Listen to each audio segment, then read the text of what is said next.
السلام علیکم، میں ہوں آپ کی ہوسٹ سیما شیخ۔ ہر خبر مشن نیوز کے ساتھ۔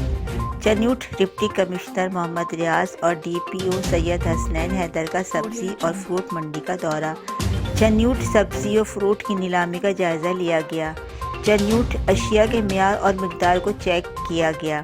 خریداری کے لیے آنے والے لوگوں سے ریٹس معلوم کیے گئے۔ ریٹ لسٹ سے زائد قیمت پر مہنگی اشیاء فروخت کرنے والوں کو بھاری جرمانہ۔ چنیوٹ غیر معیاری اور مہنگی اشیاء فروخت کرنے والوں کے خلاف کارروائی ہوگی۔ D C O Muhammad Riaz, D P O Syed Hussain Haider, district bureau chief Malik Maqsood. Chinioti mission news.